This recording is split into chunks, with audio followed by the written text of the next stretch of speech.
प्रतिमा मंदिर परिसर के ठीक बीच में थी और प्रतिमा के ठीक ऊपर छत खुली थी।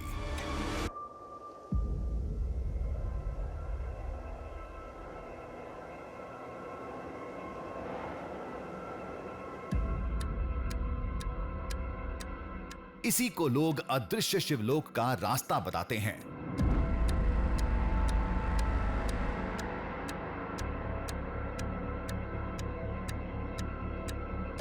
कहते हैं आसमान से एक प्रकाश फूटता है, ज्योति जैसी, जो हवा में तैरते हुए इस खुले छत के रास्ते से अंदर आती है और नंदी की पीठ पर रुक जाती है।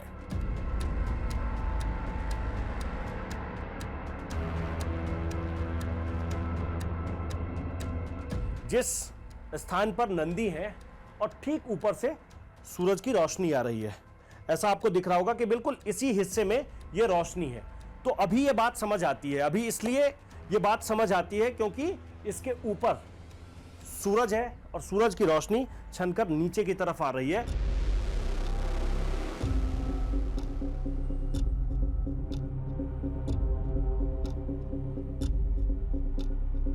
ऐसा सिर्फ दिन में ही नहीं होता है, ऐसा रात के वक्त में भी होता है। और रात के वक्त में बिल्कुल वैसा ही होता है जैसा दिन में होता है। मतलब दिन में तो सूरज की रोशनी है, फिर सवाल यह है कि रात के वक्त में ऐसा कैसे होता है। रात के वक्त में ऐसा देखा जाता है कि ऊपर से रोशनी आती है और वो रोशनी सिर्फ इसी हिस्से में दिखाई पड़ती है। अब ये बात अपने आप में बहुत हैरान करने वाली है।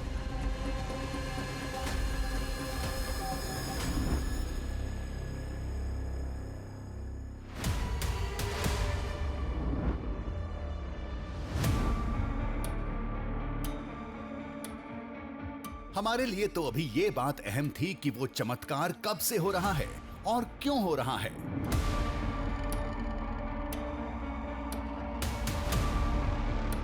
कब से का तो पता नहीं, क्यों हो रहा है इसकी कहानी गांव वालों ने सुनाई थी।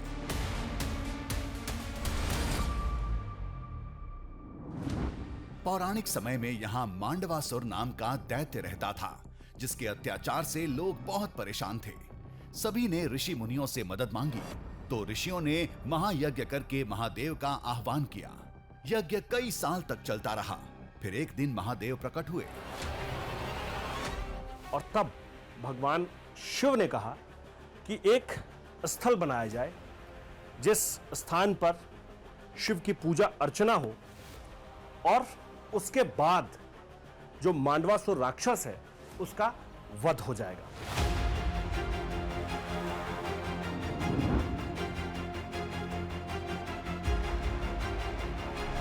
महादेव का आदेश पाते ही लोग अपने काम में जुट गए।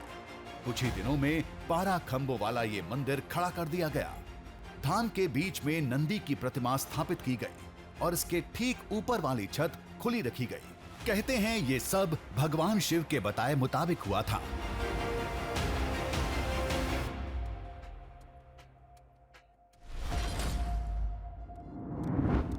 फिर एक दिन आसमान में एक टिमटिमाती ज्योति प्रकट हुई, जो मंदिर के खुले छत से अंदर आई और नंदी पर आकर रुक गई। तभी नंदी पर सवार महादेव प्रकट हुए। फिर मांडवासुर राक्षस का वध कर दिया गया।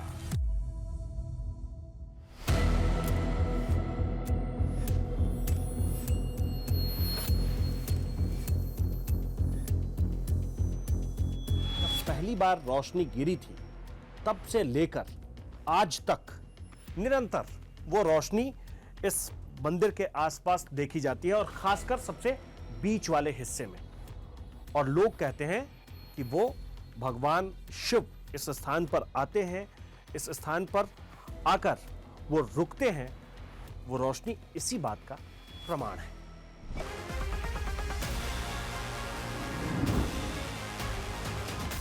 जो कथा पर विश्वास नहीं करते वो सवाल खड़े करते हैं। पौराणिक काल में तो सावन का महीना ही नहीं होता था, लेकिन ऐसा नहीं है।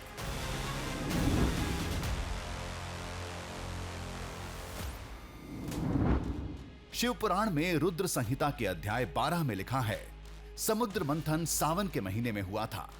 महाभारत में वन पर्व के अध्याय 11 में लिखा है, पांडवों ने सावन में केदारनाथ की यात्रा की थी। रामचरितमानस के किष्किंधा कांड में चतुर्मास का जिक्र है। माना जाता है कि उसमें 1 महीना सावन का था। मार्कंडेय ऋषि ने सावन में शिव साधना करके महामृत्युंजय मंत्र तैयार किया था।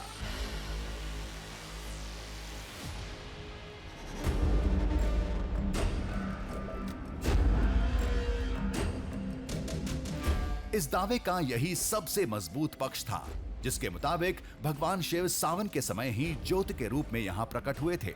मांडवासुर राक्षस का वध किया था। हर सावन में वो चमत्कार होता है, इस बार भी होगा। वो ज्योति जरूर दिखेगी।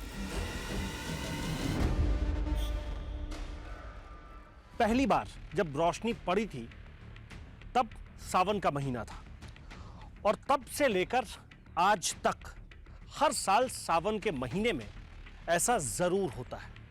लोग कहते हैं कि मंदिर के ठीक बीच वाले हिस्से में, जिस हिस्से में नंदी विराजमान है, वहीं वो रोशनी आती है और ठीक उसी स्थान पर वो रोशनी कुछ देर के लिए दिखाई पड़ती है। और दावा तो ये भी किया जाता है कि जिस दिन रोशनी दिखाई पड़ती है उसी दिन इस मंदिर परिसर में आपको कहीं ना कहीं एक बड़ा सांप जरूर नजर आएगा।